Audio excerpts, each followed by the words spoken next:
Welcome in, everybody. Seth Wagner, Chief Marketing Officer for Pure Spectrum CBD, joined by top 10, top 6, if we want to really get specific, finisher this year at the CrossFit Games, Pure Spectrum athlete, Jacob Heppner. Jacob, welcome in. Hey, thanks for having me. Your best year ever at the Games this year. Yep. And then you celebrated by taking a little bit of time off and then coming out and doing this absolutely insane event yesterday. I celebrated finishing 6 of the games by coming and getting my pride kicked in the teeth and shoved in the ground. Talk a little bit about what the event was out here for those of you, people who didn't know what was going on in the throwdown. Just explain a little of what the event was and what took place out there. Yeah, so as you all know, Hunter McIntyre went to the games this year. I got an invite to come out and compete, and it was kind of a great way for the sport to cross over, right? Crossover between Spartan or crossover between obstacle course racing, OCR, and CrossFit, which needs to happen, I believe. And so Hunter called me up a couple weeks ago. I was like, "Yo," he goes, "I'm doing this thing in where we at? Tahoe. Do this thing in Tahoe. You should show up and run this race." I said, "Okay, cool. Sign me up." He goes, "You want any details?" I said, "Nah, I'm good. I'll just come show up." You had done one previously. How long? And the run was how long? Yeah, so I did TMX previously. TMX Tough Mudder X was a pure mix of CrossFit, functional fitness, and obstacle course racing, but it was only a mile. That was it. So you were thinking maybe it's something similar. No, I knew it was going to be longer. Okay. I knew it was going to be longer. When he said the World Championships, I was like, okay, yeah, sounds good. Like it's a World Championships. It's kind of like Hunter came to our World Championships, CrossFit Games, so I'm coming to his World Championships. And so it was a great way. It was a great way to cross promote. So I showed up.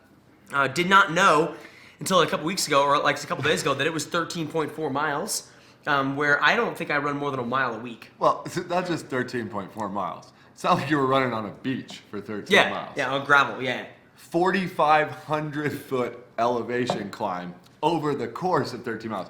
In other words, you weren't running 13 miles, you ran up a mountain that happened to be 13 miles at a time. I was not prepared for this, so I'm going to say this. I'm done running for the next 13.4 weeks. And how many obstacles were along the way? It was like 30 obstacles. Just like 30? Now, some of the obstacles were easy. You know, some of them were like just jump over this 4-foot wall. Okay. And then at some point there was an 8-foot wall, which I pretty much failed to manage to a couple times, right? But there were some really cool obstacles out there that I wasn't used to. Most of them were pretty easy, and it was actually nice to split up the running and be like, okay, I have to stop and climb this obstacle so I can rest my knees and legs a little bit. But then the worst part was when you got to obstacles that had a water element to it. So when you'd get there and be like one, I was telling you this last night. So we're doing this one obstacle. It's called like Ape Hanger, I think, right? Super creative names. And so this obstacle called Ape Hanger. If you guys have ever been to like a carnival where they have this like ladder and it's like a slice side to side, it's like wooden or metal or some kind. Just to mess your balance, like a rope ladder. Exactly, it's a rope bridge. A rope bridge, yes. So I have this rope bridge, but it's across, right? Instead of being on top of the rope bridge like you would at a carnival, you're now below it, kind of like monkey bars, right? And so this sucker goes up like at 20 degrees, hits an apex, and comes down 20 degrees. Now it was like 60 yards? It was like 15 yards and 15 yards. So it was like a total of 30. Right, over a water element, so over like this big hole in the ground filled with water. That's probably heated, chlorine. Yeah, totally heated. Yeah, totally clean.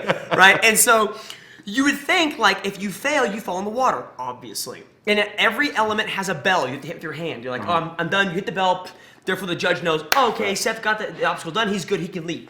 Well, I'm doing this obstacle thinking, okay, I'm gonna hit this bell, land outside the water element, and I don't have to get cold. Right. You know, on top of this mountain. You made it. Yeah, I made it. So at this point, I think we're like 9,000 feet up, and it's 4 miles in, right? And that's the other thing. We're at elevation. We're at elevation, too. so it's cold. Just to throw something else in. So then I'm going across this stupid little Ape Hanger bridge, and I'm getting to the end, and I start noticing this bell is still over the water, and there's a long. I mean, it's like 4 feet. You have to really like swing through and tap it on your. No. So the bell is easy to hit. So you swing, you can easily hit the bell. But then after the bell, there's no more monkey bars. So it's they're just like, psych, you're still going in the water. Like psych. Oh, you thought you were not getting wet? Now you're getting wet still. So I fell in, didn't think about it. You know, I've seen a lot of obstacle course racer guys, professionals like Hunter, where they fall in the water and they keep their hands out of the water. Yeah. There's a reason for that, or? Yeah. So the next obstacle, you don't have wet hands. So then I hit this bell, fall in the water completely. Okay. Oh yeah, ate it. I'm head in the water, completely in the water, freezing cold. Get out. Oh my god. The next obstacle is like a 30-yard. They did it on purpose. A 30-yard like. Barbed wire crawl. Oh, the army crawl. Yeah, but you can't army crawl because it hurts my knees because I'm already running 4 miles. I'm just rolling. So now I'm like a taco getting rolled up under the dirt. That's what you said. I was just like a taco. Yeah, it's like I'm just getting, dog. You know, my diameter's getting larger and larger because it's just like dirt. But anyways, that was really cool. So it sounded like a great event. And just again, I said this earlier when we were talking to Hunter about this.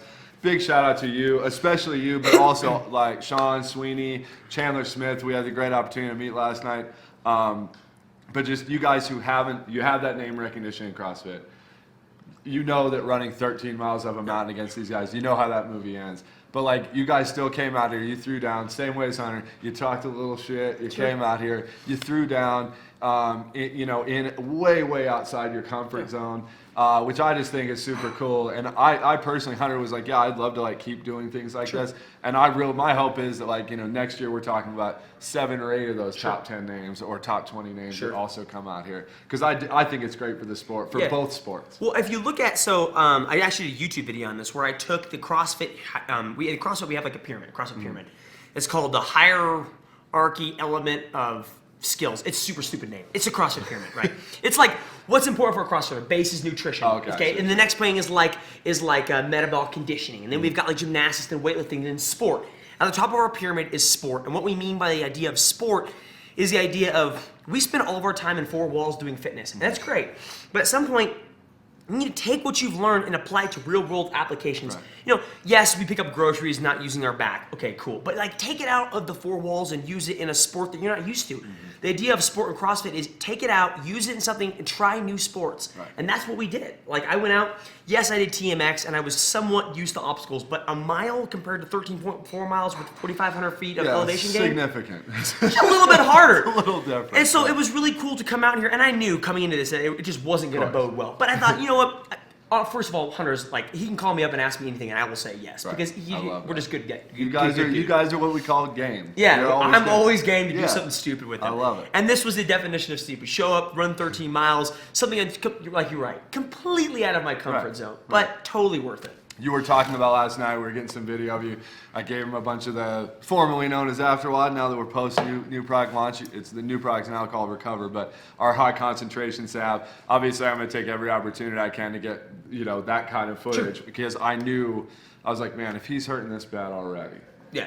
Because we all know the next day pain of maybe not this much, but that next day pain. Yeah. So I can imagine it's a little more serious. Yeah. Insert clips of me limping around the house. Oh, it's not. I would call it limping, but he can't bend at the knees, so it's more just like if you've ever like waddled. a penguin waddle. Yeah, it's basically like if your pants are around your ankles and he's just kind of wandering. Or I'm a around the cowboy. house. or you spent way too. Yeah, you spent too much time in the range. I have been riding a horse all day. But yeah, that really helped. I mean, it helped a little bit. But I mean, like, there's nothing you can really do to know that getting a new knee for 13.4 miles. But something like that really helps out. Because I mean, what if I didn't take it? What would it feel like? I don't know what to tell you. I don't know, but I know it did help a little. Yeah, because I did take it because I lathered it up. Right. Well, and I think the cool thing about this whole event was getting to see how it would go, because everyone has the assumption of how it's going to go, just like everyone had their assumption with Hunter at the games. So I think it's cool, guys who will actually just go out there and be like, I know how I would do it, because I actually did it. I'm not over here hypothesizing about what would happen. And in case you were wondering how I did, we had 6 guys compete. You finished top 10? I finished top 10. Yeah, so the funny part is, top so 5, this morning even. I put up a post on Instagram, and I said, finished 5th, What people didn't know, they compared the CrossFit games. They're like, oh, you finished top 5? Hunter was 66 or 67 or second or whatever. Yeah. I was like, guys, I was 5th out of 6. Chandler stopped after one of it because his body was just trash. I was technically 5th out of 5th. Yeah. So So games athletes do this. I was always wondering if that was just like the delusional, like lower level CrossFitters, like, yeah, place 7th, and I'm like, you look up the leaderboard and I'm like, your division had 9 people in it. You left an important detail. Like, so you guys do that too. Okay, that's cool. So a couple months ago, we ran a triathlon in Kansas, and my wife was super proud. She got first. Yeah. She posted on Instagram, first place in her love it. first triathlon she's ever ran. She competed against one person. That was herself. I love it. It's always how you end up at like weightlifting meets too. Yeah. I did a couple of like just to see how it was, and I enjoyed it. It was a different experience, but yeah, I always was like, I wouldn't even I felt shitty posting a picture or anything, like a podium picture or anything, because I'm like, Man, you know there's two guys in this division. Yeah. You got a silver medal. When they break it down by your Congratulations. when they break like those kind of events, I'm like, and usually you hear people like, no participation trophies. I'm like, yeah, but y'all still do kind of like them though. Yeah, That's yeah, what for sure. that medal I'll take it. is. I still have that medal. To clarify, I didn't get a participation award for running the race station. I'm surprised Spartan didn't hook you up with something like that. Yeah, so no, actually they did. They hooked me up with 2 really swollen knees and pride that has been cut in half. Yeah. Some bruises here, a little bruise on the Yeah, ego. yeah, but that's like the really cool part. I don't have a supplement for that. Yeah. Nothing to make that better. But that's the really cool part about our sport. I'm not really in depth in OCR, but the really cool part about CrossFit in general is that the sport humbles you at its core and continues to humble you. Like there's so many things to get good at. Like Seth may be really good at something in CrossFit, whatever that is. But there's always something But there's always something that you have to work on, right? And the same can be said for everybody in the sport. I don't care if you're top 10, top 5, or you won the games Matt Frazier years in a row. There's something that Matt Frazier isn't good at. He knows it and he has to work on. Right. And that's the beauty of our sport. Like there's a lot of guys in other sports who are super prideful, but in CrossFit, it's really not. Like we're okay showing up and getting our teeth kicked in because I get it done on a daily basis in the gym. Exactly. You always say, I mean, even guys like you, Frazier, any of these guys who are in that top echelon of the elite, you know, you always hear it. Yeah, Matt Frazier's weaknesses, he might still be better than everyone in the world at it. Sure. But it's still something that he knows he can get better Absolutely. at. And I think that just applies not so in so many parts of our life too. And I think that was one of the best things for me. Jiu-jitsu and CrossFit both did this for me. Was it applies? People don't, I think, really understand, especially with both of those for me, is like how much they apply and can impact how you react to issues in your personal life. Yep. Way outside of the gym. So that's just that added value. And so when I see guys like you, coming out here, going outside your comfort zone, pushing your own boundaries, getting really uncomfortable, like voluntarily getting super uncomfortable, I think that's great. One of the great things that I like about, that I was really excited about when we first started talking with you was, and Alex, my colleague who was talking with you guys a lot too, you had this kind of extra thing. It wasn't just your following on Instagram. I was like, this guy, this is what he's sort of known for, is he has this vlog too, and you're like I am. You're a content creator. Yeah. So it's been really fun, like seeing you. We're here shooting the whole weekend, but it's like I'm getting video of Jacob out in the back because he's got his drone out and he's shooting for all this stuff. Coming up a little later, you're gonna sit down and interview Hunter McIntyre, and like. So I love that aspect about you. Talk a little bit about what that journey's been like and sort of some of the conversations we've been having about your YouTube experience. Well, Brooke walked out. I was gonna say my YouTube channel is a fifth of Brooke's size, but hey, we a fifth of Brooke's size? It's still pretty big. It's still pretty big. It's a lot bigger now. And my Instagram too. But yeah, so I had had a lot of people. So I'll talk about like my Genesis story. Yeah. So how it started. I always grew up as a child being really creative. Like I love being creative. I was homeschooled from until 8th grade of my life. So I was a super nerdy kid, right? Yes. Yeah. And always got the ability to be creative. Always got to be creative.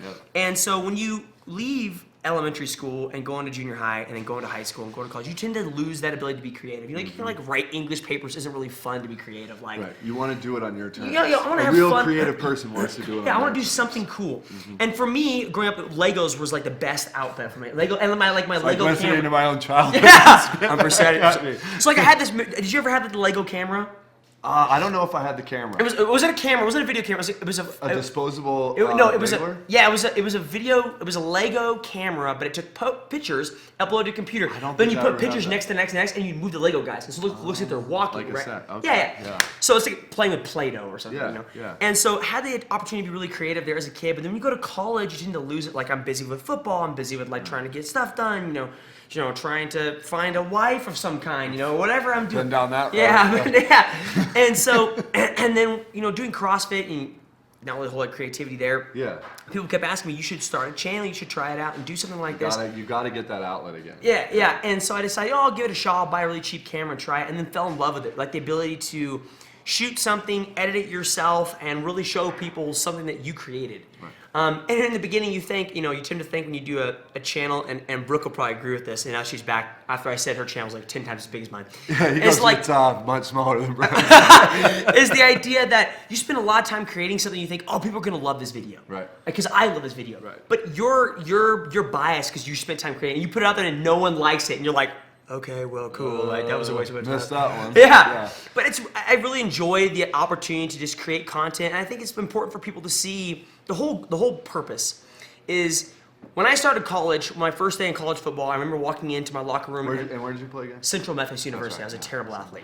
Never started. I was terrible. I'm sure he was terrible. Yeah. I'm sure he was really horrible. I really was. So anyways, my offensive coordinator walked up to me and we were talking, and I was really nervous. I was stumbling across my words, and he goes, Jacob, I'm gonna tell you something. He goes, I am just like you. I put my pants on the same way you do in the morning, 1 foot at a time. Like, just remember that. Like, you don't have to like worry about being around me and answering questions. Like, don't be nervous. And that's what I kind of want to do now. Is people tend to think like, oh, Matt Fisher's a CrossFit Games athlete, Noah Olson, Jacob Heppner, Cole Sager, Brooke Ince, whoever it is. Like they're like, oh, these people are up on pedestals, they're so amazing. But when we wake up in the morning, we put our pants on the same way everyone else does. We go through the same things everyone else does. Hunger, relationships, everything breaks down, and we go through the same things. And that's the important part of showing people that, not only showing people like, hey, CrossFit's fun, here's me doing some workout videos, here's my life, but also showing the other parts of like, hey, I'm going through injuries the same way you are. Like, I'm going through things the same way you are with my family. Just because I perform at a higher level on a fitness side of things doesn't mean that somehow I'm immune to every other aspect of real life that whether it's worrying about paying your bills or like you said, your relationship issues, all that, you're human beings. It's funny, I when I was working in journalism, one of my early mentors said almost the exact same thing to me. He noticed that I had gotten a little nervous. I was interviewing Marshall Faulk when he was with the Indianapolis Colts, I believe. And I remember I definitely was not, nearly as comfortable as I should have been early in my career. And he said the same thing.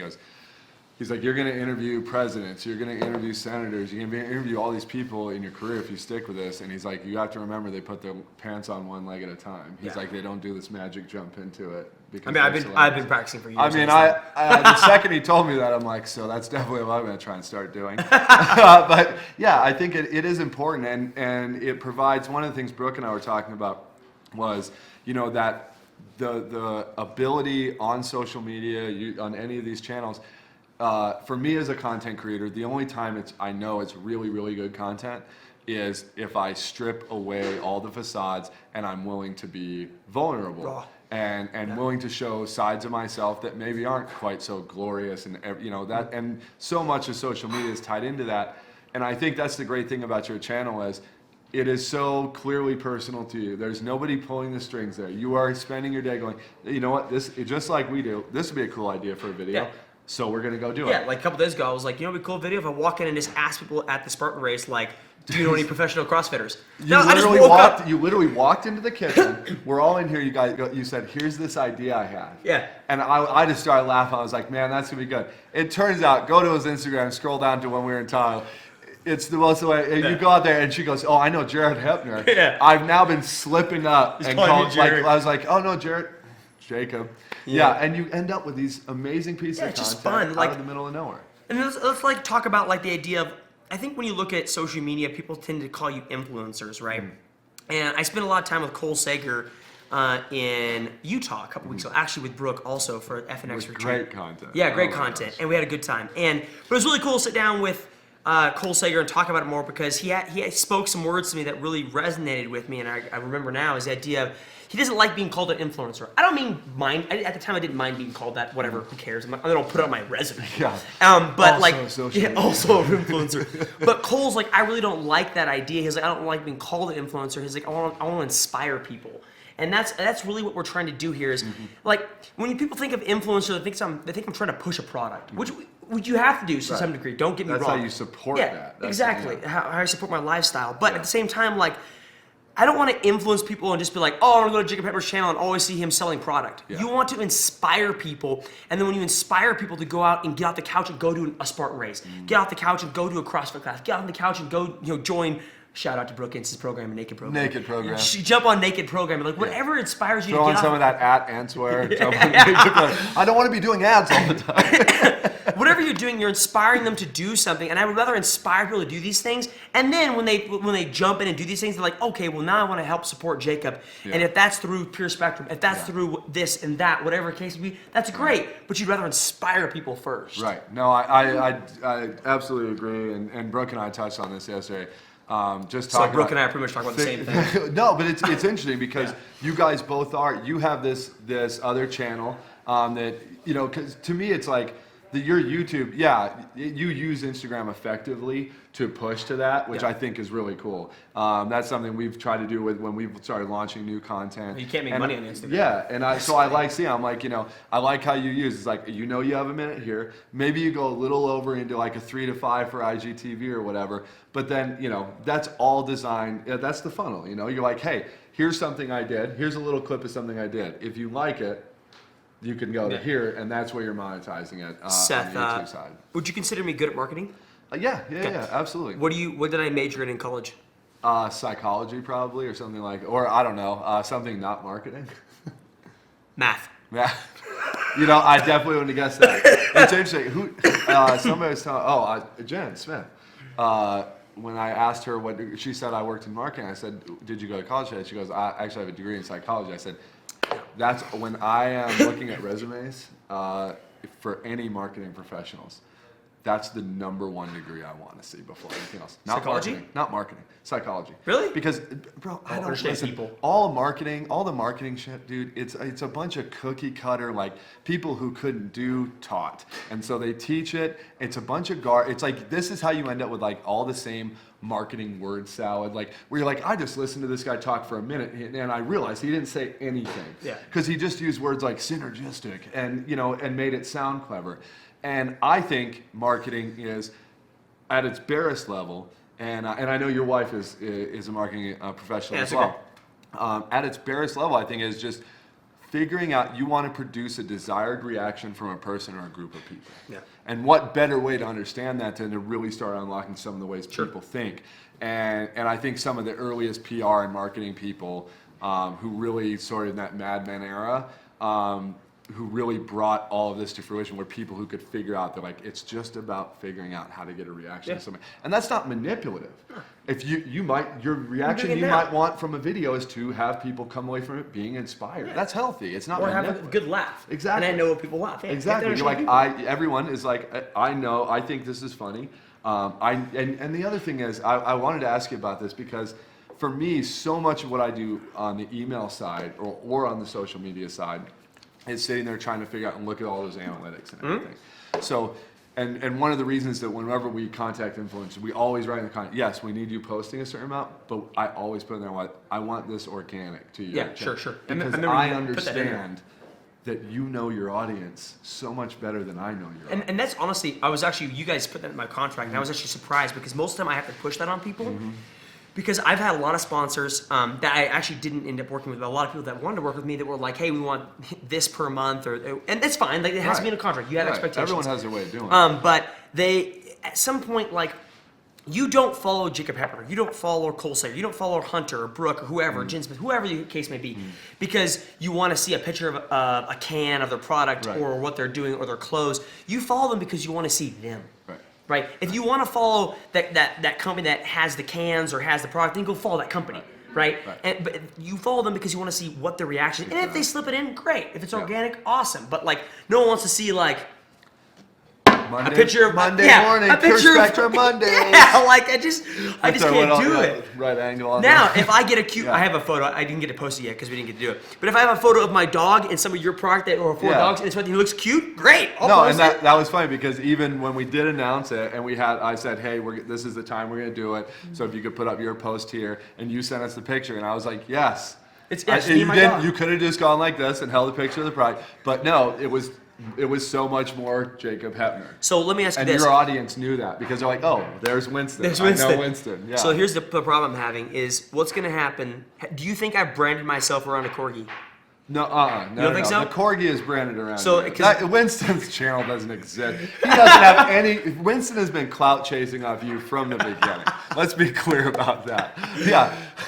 No, I do think that anytime you have I have an English Bull Terrier, so anytime you have that breed of dog that's going to be like kind of more of a head turner maybe than just more of a common, something you see more often. Then the ability to realize I have a dog that is unique. I can also create something off of this.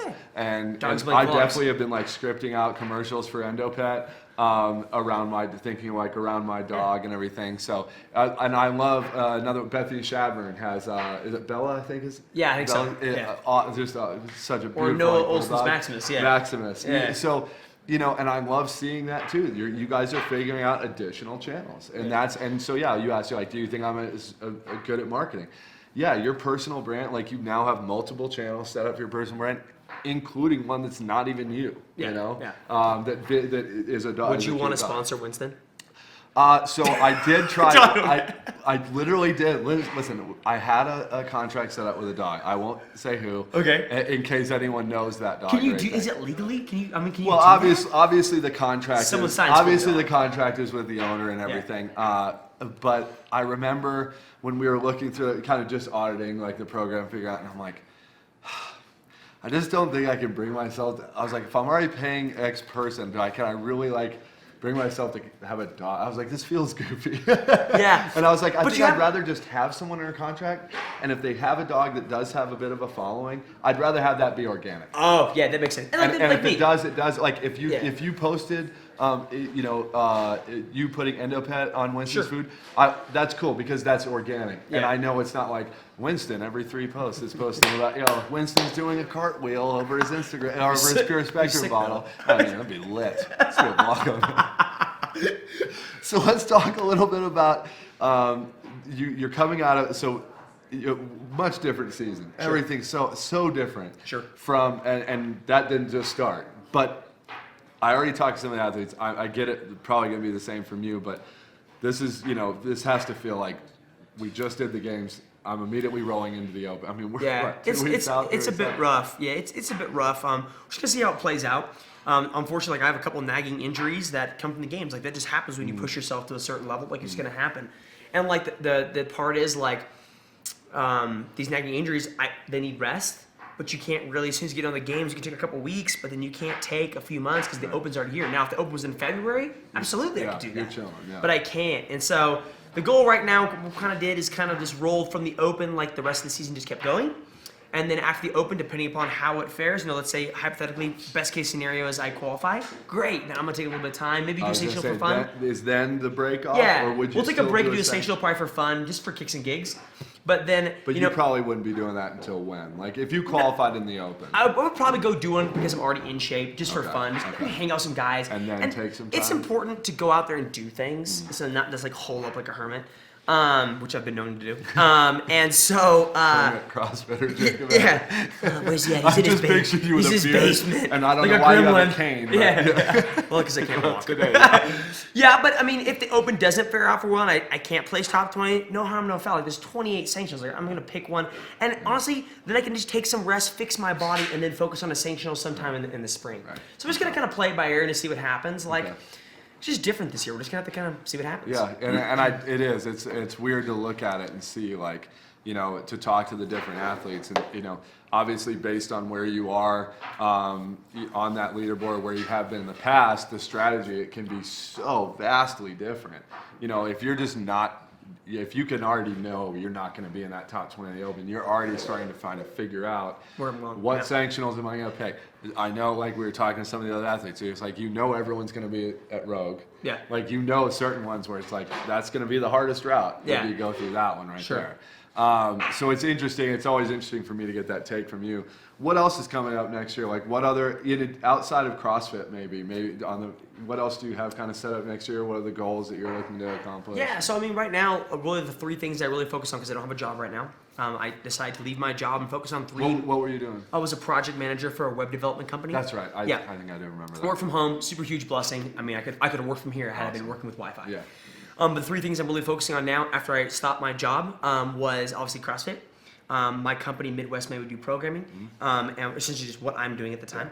And then also the YouTube channel for me was just my 3 other sources of income to supplement the loss of What my are your job. goals on like when you look at your YouTube channel, when you're Yeah. looking at the analytics and everything? What Yeah, are those so look I like? actually hired a YouTube consultant company that I'm working with now for the next 3 months, which is awesome. This is that's a level up move. Yeah. I think too many people get caught in this sort of they fall in love with their own content. Yeah. And they get into this position where they feel like, well, this is just the me. audience that's available to me, and I think it's important that when you do reach that level, whether that's at 50, 60, 200,000, when you reach that sort of level up section, that to invest back in that. I think that pays off big. I think it's a super crafty move right there. Well, I think a lot of people just tend to think, oh, this is my stuff. Like, if you don't like my content, go away. Yeah, you don't. The point is, like, your audience is important. Like, it's important. Like, so I'm right now currently like fixing my channel banner, like creating a value proposition, and like I ask my audience, like, what's a good? Here's my value proposition. What do you think about this? And a lot of people are like, that value proposition sucks. Like that literally happened like a couple days ago. I was like,